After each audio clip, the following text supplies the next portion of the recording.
Plant tissue का हम लोग जो है रिवीजन कर रहे हैं अभी थोड़ा सा, और उसके बाद फिर एनिमल टिश्यू हम लोग शुरू करेंगे, ठीक है। तो प्लांट टिश्यू का सबसे पहले ये आप लोग देखे थे ना, ट्रांसवर्स सेक्शन, इसमें अलग अलग रीजन में अलग अलग जो क्षेत्र है इसमें क्या क्या कहते हैं। पिथ है, बीच में वास्कुलर बंडल, जाइलम, मेडुलरी रे, phloem, cambium, pericycle, endodermis, cortex, hypodermis, epidermis. सबसे जो आउटर मोस्ट लेयर होता है, जिस तरह से हम लोग का स्किन है, बात समझ रहे हैं ना, जिस तरह से मानव में स्किन पाया जाता है, उस तरह से पौधे में जो सबसे आउटर मोस्ट लेयर होता है उसके तने में, रूट में, ब्रांचेस में, उसे क्या कहते हैं? एपिडर्मिस कहते हैं। अब क्या कहते हैं बोलते जाइए, जो हम बात बता रहे हैं बहुत इंपॉर्टेंट चीज बता रहे हैं, एपिडर्मिस कहते हैं, ठीक है। समझ में आ रहा है एपिडर्मिस? तो लीव्स के ऊपर भी, ग्रीन लीव्स के ऊपर भी क्या होता है, ग्रीन लीव्स के ऊपर भी सबसे ऊपरी जो परत होता है वो एपिडर्मल टिश्यू का ही परत होता है। क्या होता है? एपिडर्मल टिश्यू का ही परत होता है। ग्रीन लीव्स पे भी ये एपिडर्मल टिश्यू, जिसमें एपिडर्मल सेल्स होते हैं। क्या होते हैं? सुन रहे हैं आप लोग तो बोलिए, एपिडर्मल सेल्स होते हैं। विशाल,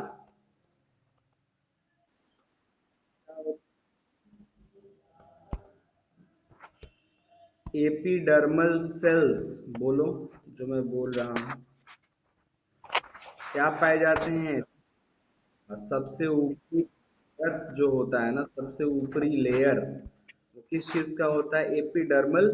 ये सबसे ऊपरी layer अगर पाया जाएगा वो किस चीज का होता है? एपिडर्मल सेल्स का होता है। एपिडर्मल सेल्स और गार्ड सेल्स, ये दो तरह के सेल्स लीफ के ऊपर होता है, सरफेस व्यू पे, ठीक है। और वही क्या बनाता है? स्टोमेटा को बनाता है। आप लोग पढ़े हैं ना स्टोमेटा के बारे में, कि stomata is the pore found on leaf, green leaves के ऊपर ये छिद्र होता है। क्या होता है? ग्रीन लीव्स के ऊपर छिद्र होता है, जिसका काम क्या होता है? कार्बन डाइऑक्साइड को ट्रैप करना, CO2 को लेना, एक्सेस O2 को छोड़ना, अत्यधिक O2 को छोड़ना। बात समझ में आ रहा है ना? तो ये गार्ड सेल्स हैं, ये स्टोमेटा है, ये ओपन और क्लोज होते हैं, और ऑक्सीजन और CO2 का लेना देना होता है, ये है। अब आइए कॉम्प्लेक्स परमानेंट टिश्यू की तरफ। तो सबसे पहले ये कॉम्प्लेक्स परमानेंट टिश्यू आया कहाँ से? तो ये परमानेंट टिश्यू की तरफ से आया। और permanent tissue, tissue plant tissue का टाइप है। प्लांट टिश्यू में दो तरह का टिश्यू, मेरिस्टेमेटिक और परमानेंट। मेरिस्टेमेटिक पढ़ा चुका हूँ। परमानेंट दो तरह का, सिंपल परमानेंट और कॉम्प्लेक्स परमानेंट। सिंपल परमानेंट तीन तरह का, parenchyma, collenchyma, sclerenchyma. Parenchyma, collenchyma living tissues थे, स्क्लेरेन्काइमा डेड टिश्यू था। स्क्लेरेन्काइमा का काम, पैरेन्काइमा का काम और कोलेनकाइमा का काम मैं बता चुका हूँ।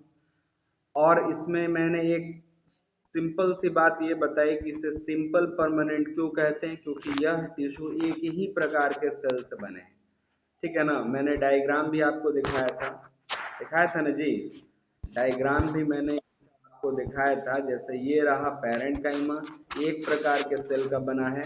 उसी प्रकार जो है ये पैरेन्काइमा के बाद क्या है? कोलेनकाइमा और स्क्लेरेन्काइमा। ये कोलेनकाइमा है और नीचे जो है क्या है? स्क्लेरेन्काइमा है, C। तो ये सब एक ही प्रकार के सेल्स से बने हुए हैं। लेकिन कॉम्प्लेक्स परमानेंट टिश्यू में ऐसा नहीं होता है। It is made up of more than one type of cells. Clear है?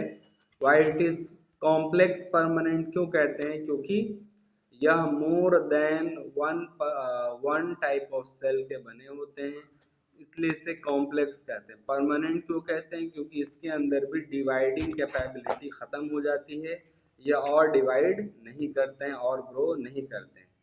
Complex tissues are made of more than one type of cell, ठीक है। फिर से आया, all this cells coordinate to perform a common function. सब मिल के साथ एक काम करते हैं, एक कॉमन फंक्शन करते हैं, ठीक है। तो xylem and phloem are the examples of, दो ही तरह के टिश्यू हैं। टिश्यू कितने हैं? फिर से पूछ रहा हूं मैं, कॉम्प्लेक्स परमानेंट टिश्यू का उदाहरण क्या है? तो दो ही तरह के हैं कॉम्प्लेक्स परमानेंट। कौन कौन से? एक होता है जाइलम और दूसरा क्या है? फ्लोएम। फ्लोएम, जाइलम और फ्लोएम दो तरह के ही टिश्यू होते हैं। मैंने आपको ओवरऑल काम भी बता दिया था। They are both conducting tissue. वो क्या है? कंडक्टिंग टिश्यू है। वास्कुलर बंडल्स होते हैं दोनों में। वैस्कुलर बंडल, वैसल, ये सब क्या खोखले होते हैं। वैस्कुलर बंडल का मतलब या वैस्कुलर का मतलब क्या? ये बीच में खोखले होते हैं। बात समझ में आ रहा है ना? ये कंडक्टिव टिश्यू होते हैं, ठीक है। और that has made possible for their survival in the terrestrial environment. और प्लांट जो है अगर टेरेस्ट्रियल रीजन में है और जीवित है तो किस कारण से जीवित है? तो कॉम्प्लेक्स परमानेंट टिश्यू के कारण जीवित है। टेरेस्ट्रियल रीजन समझ रहे हैं? What is terrestrial region? एक होता है पहाड़ी क्षेत्र, जियोग्राफी में पढ़ाते होंगे आप लोगों को। एक होता है एक्वेटिक, ठीक है ना, जलीय रीजन। और ये क्या है? अभी अभी ये किस बारे में है?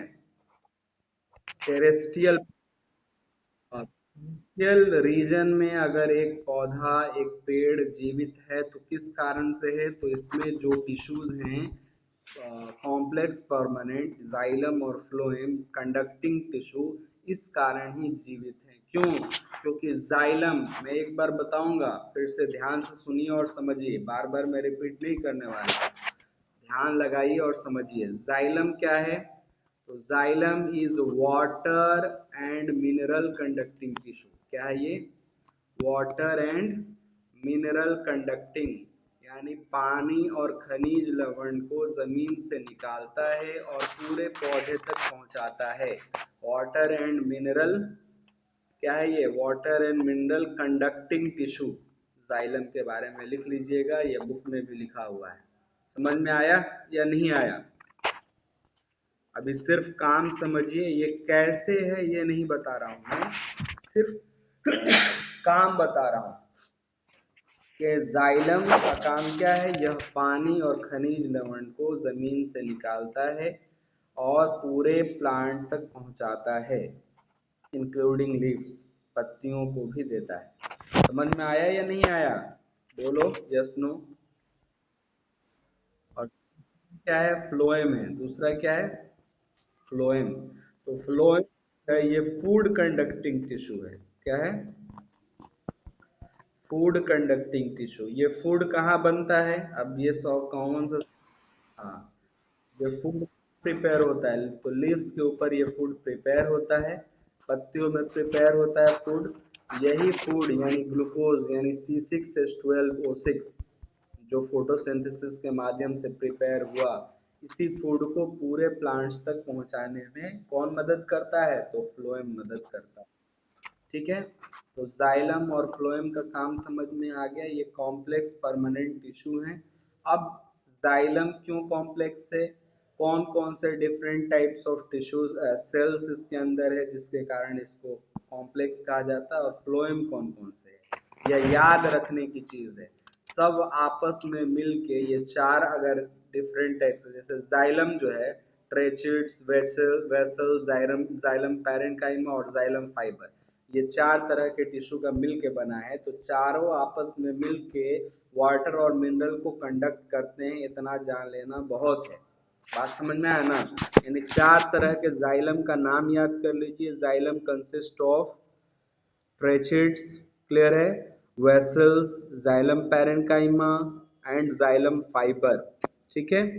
यह चार तरह के सेल्स हैं जो आपस में मिल के काम क्या करते हैं कि ये वाटर और मिनरल्स को क्या करते हैं? पूरा का पूरा सप्लाई करते हैं, पूरे प्लांट्स तक पहुंचाते हैं। दैट्स इट, इतना ही याद रखिए, ये याद रखने के लिए इतना है, ठीक है। बाकी अगर आपको डायग्राम भी याद रह सकता है तो फिगर नंबर 6.7 का ABC देखिए। तो ABC जो है ये किस चीज़ का टाइप है?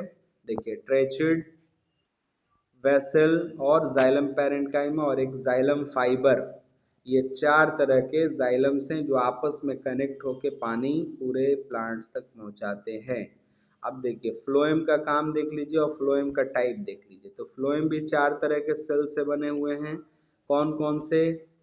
अगेन बोलिए। तो phloem is made up of 4 types of cells, sieve tubes, companion cells, phloem fibres और फ्लोएम पैरेन्काइमा। क्या है? Phloem parenchyma. इसका काम क्या है? तो यह फूड को ट्रांसपोर्ट करता है लीव्स से अदर प्लांट्स तक। और यहाँ पे आप देख लीजिए फ्लोएम के चारों सीव प्लेट एक और अलग से दे दिया है यहाँ पे, sieve tube, phloem parenchyma, companion cells, sieve plates, ये सब अलग अलग 4 टाइप के सेल्स है। समझ में आया या नहीं आया? बोलिए। यही बस था मतलब जाइलम और फ्लोएम के बारे में। अब बोलिए अगर नहीं समझ में आया तो बताया जाए। इसमें अक्सर अक्सर जो है डेड सेल्स होते हैं। देखिए इसमें फ्लोएम फाइबर्स के अलावा लिविंग होते हैं और बाकी अक्सर जो है डेड सेल होते हैं। ठीक है। डेड सेल क्यों होते हैं? क्योंकि इनके अंदर डिवीज़न की कैपेबिलिटी ख़त्म हो जाती है, ये और डिवाइड नहीं करते हैं और ग्रो नहीं करते हैं। एनिमल टिश्यू शुरू किया जाए। किसी को कोई और प्रॉब्लम? संस्कृति, सानिया, समवी, S4, साबिर, ब्रिज बिहारी, दीपांशु, सोनी, सुमित, वो कहाँ गई? क्या नाम है? और बच्चे थे ना जी। तो बहरहाल ये समझ में आ गया सभी को। एनिमल टिश्यू पढ़ना है अब हम लोगों को। We do have only mainly 4 type of tissue. ठीक है ना, 4 तरह के मेनली टिश्यू हैं। कई कई किताबों में 5 तरह का भी लिखा हुआ है। एनिमल टिश्यू कई कई किताबों में 5 तरह का लिखा हुआ है, तो हम 4 ही तरह में 5, 6, 7, 8 जो भी होगा हम पढ़ लेंगे इन 4 ही तरह में। पहला क्या है? बोलिए। सबसे पहला टिश्यू कौन सा है एनिमल टिश्यू में? तो एपिथेलियल टिश्यू। कौन सा है? Epithelial tissue. दूसरा कौन सा है? आइए। दूसरा कनेक्टिव टिश्यू। दूसरा कनेक्टिव टिश्यू। मस्कुलर अभी हम नहीं पढ़ा रहे हैं, जो हम नाम दे रहे हैं, जो हेडिंग दे रहे हैं वही पहले पढ़ना है। ठीक है ना। कनेक्टिव टिश्यू और पहला एपिथेलियल टिश्यू, तीसरा मस्कुलर टिश्यू। तीसरा क्या है? हाँ, चौथा नर्वस टिश्यू। चौथा क्या है? नर्वस। एक एक के बारे में हम आपको पढ़ा सकते हैं, समझा सकते हैं। आप बुक से पढ़ेंगे तो बुक से पढ़िए, समझिए। आप इसमें बहुत सारा जो है डायग्राम भी दिया हुआ है। एपिथेलियल का मतलब क्या होता है? फिर से समझिए। एपिथेलियल का मतलब लेयर होता है। एपिथेलियल का मतलब लेयर। हाँ, लेयर या तह। समझ रहे हैं? Epithelial means. हाँ please I request you once again कि आप म्यूट कर लें। बैकग्राउंड में शोर हमको सुनाई नहीं देना चाहिए। ठीक है ना। आप इसको समझिए जो मैं समझाना चाह रहा हूँ। एपिथेलियल मीन्स लेयर होता है, यानी यह इंटरनल या एक्सटर्नल लेयर पे पाए जाते हैं। हमारे बॉडी में बहुत सारा लेयर है ना। ये स्किन एक ऊपरी लेयर है, बाहरी सतह है। उस तरह से अंदर में जो भी सॉफ्ट ऑर्गन्स है सबके ऊपरी लेयर होंगे, ऊपरी सतह होंगे प्रोटेक्टिव। बात समझ रहे हैं ना।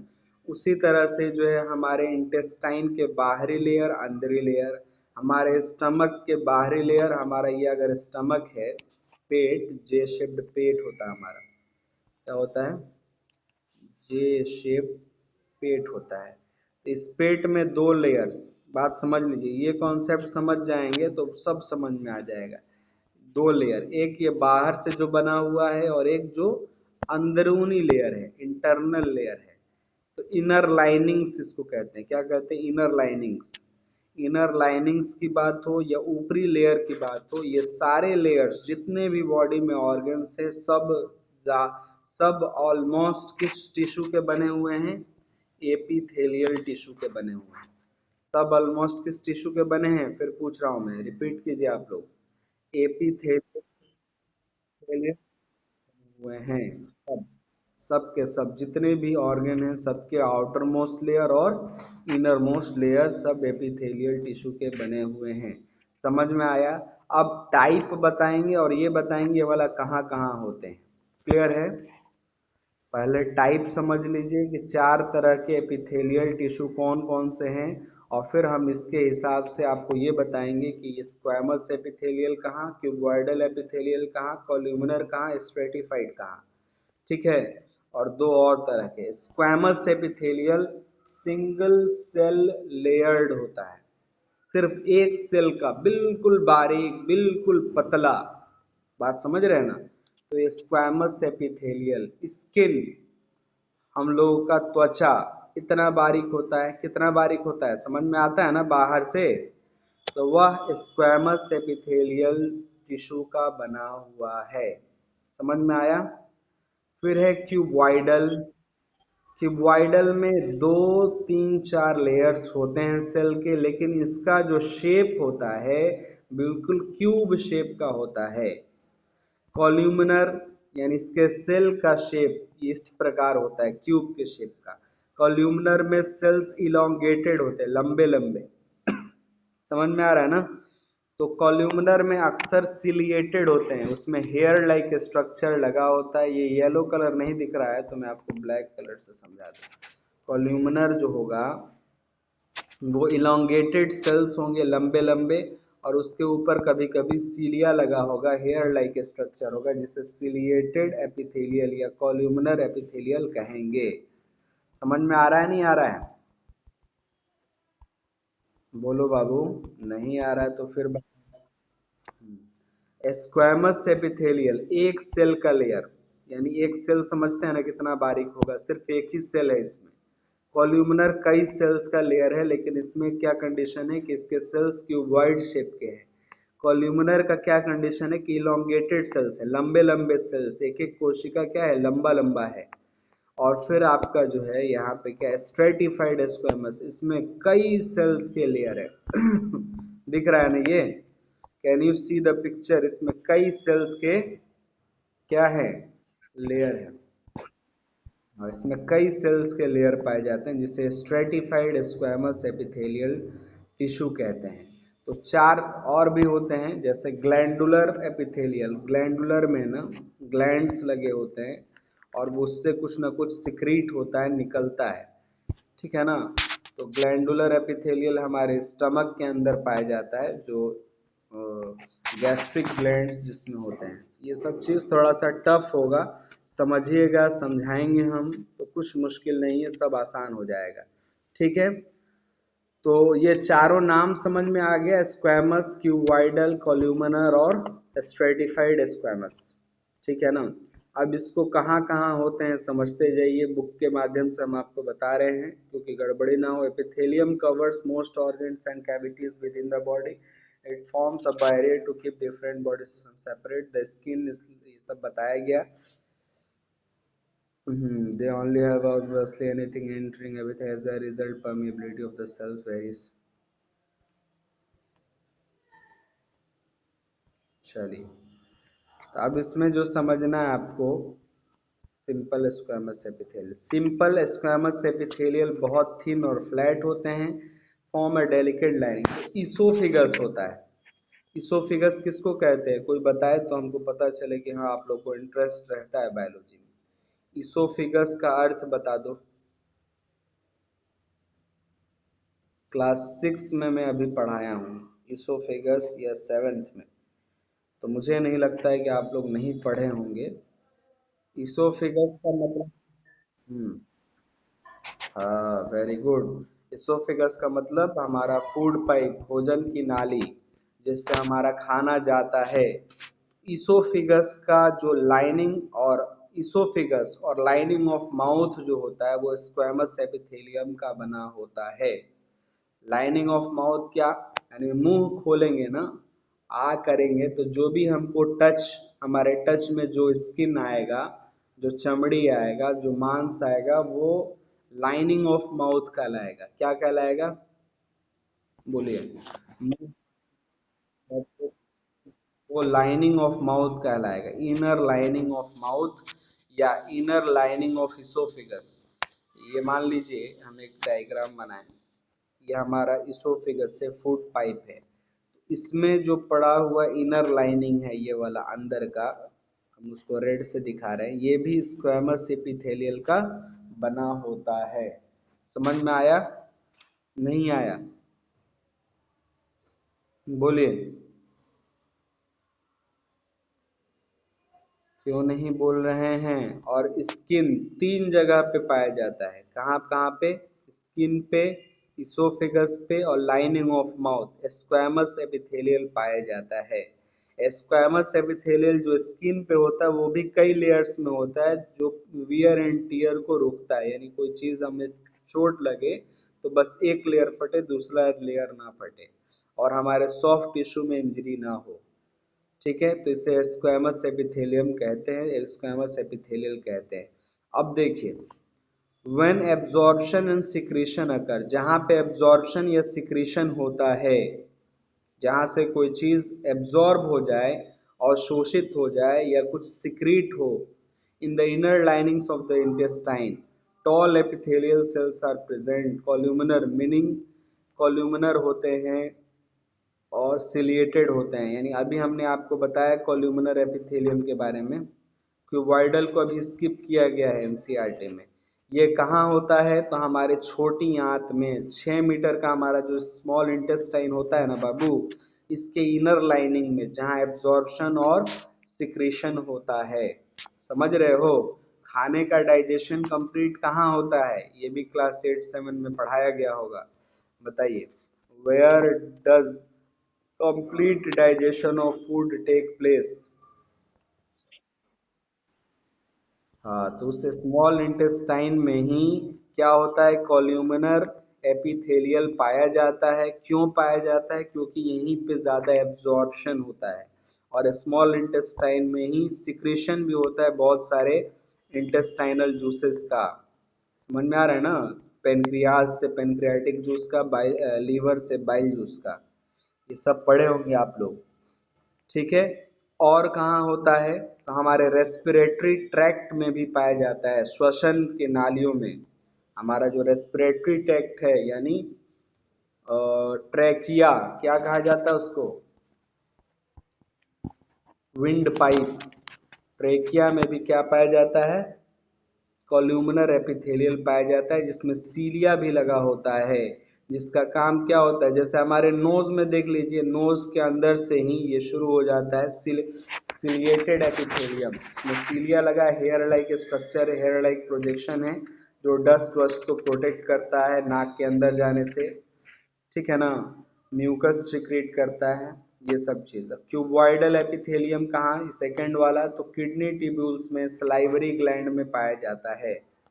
ठीक है, समझ में आ रहा है क्यूबॉइडल एपिथेलियम कहाँ पाया गया? तो यह किस चीज़ में? किडनी के ट्यूब्यूल्स में, सलाइवरी ग्लैंड्स में, मैकेनिकल सपोर्ट के लिए पाया जाता है।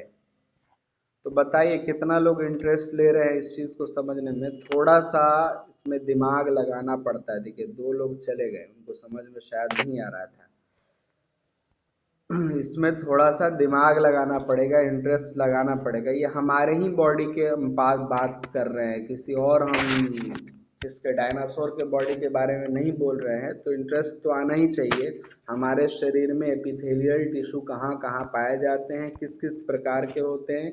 तो 4 बताए, स्क्वैमस, क्यूबॉइडल स्क्वैमस स्किन के ऊपर, माउथ के लाइनिंग के ऊपर, और कहाँ पाया जाता है? स्क्वैमस एपिथेलियल, और एक बताया गया था इसोफिगस, फूड पाइप के इंटरनल लाइनिंग पे। तो ये सब पाया जाता है। और जहाँ एब्जॉर्प्शन और सिक्रेशन होता है वहाँ कॉल्यूमिनर, क्यूबॉइडल पाया जाता है हमारे किडनी के ट्यूब्यूल्स में, सलाइवरी ग्लैंड्स में, माउथ में। एपिथेलियल से after specialising gland, glandular epithelium कहते हैं उसको। तो इसको रटना पड़ेगा, बात समझ रहे हैं ना? अब इम्पॉर्टेंट है कनेक्टिव टिश्यू। अभी पढ़ाएं या इसको नेक्स्ट डे पढ़ाया जाए? आप लोग इसको पढ़ रहे हैं या नहीं पढ़ रहे हैं, सबसे बड़ा प्रश्न बोलिए।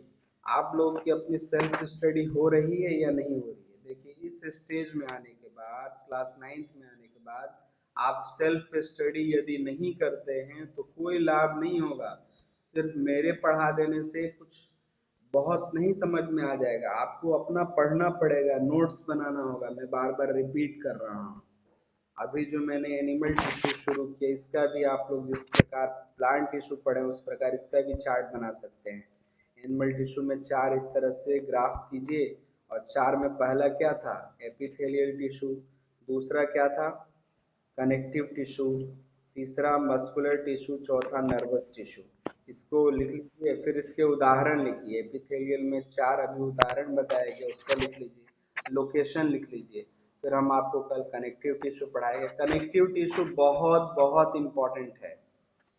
बात समझ में आ रहा है ना? पूरे ब्लड के बारे में इसमें पढ़ाया जाएगा कि ब्लड कितने तरह का होता है, क्या इसका काम होता है, ठीक है, आरबीसी डब्ल्यूबीसी का फंक्शन क्या है, ये सब बताना है। बोन्स के बारे में बताना है, लिगामेंट्स के बारे में बताना है। इसलिए कल वाला या नेक्स्ट डे वाला जो है क्लास बहुत इम्पोर्टेंट है।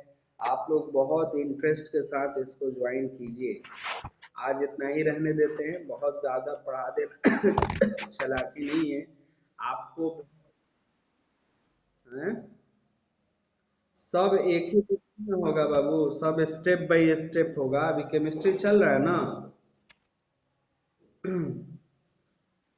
हाँ, तो बस केमिस्ट्री जो पढ़ा रहे हैं वो फिर फिजिक्स भी पढ़ाएंगे। कितना कितना लेसन है, चार चार लेसन है ही। बायोलॉजी में मैंने सेल पढ़ा दिया, अब टिश्यू पढ़ा रहे हैं, और एक दो लेसन होगा। और क्या बचा हुआ बायो में, बोलिए तो? चिंता आप लोगों को नहीं करना है कि ये पढ़ाई होगा कि नहीं होगा। वजह ये है कि यहाँ पे हम लोग जो भी पढ़ा रहे हैं ना, ये हमें पता है कि हमको सिलेबस आपका पूरा कर देना है। यही आपका साइंस का किताब है। अभी केमिस्ट्री में क्या चल रहा है, इसको बंद कर दें।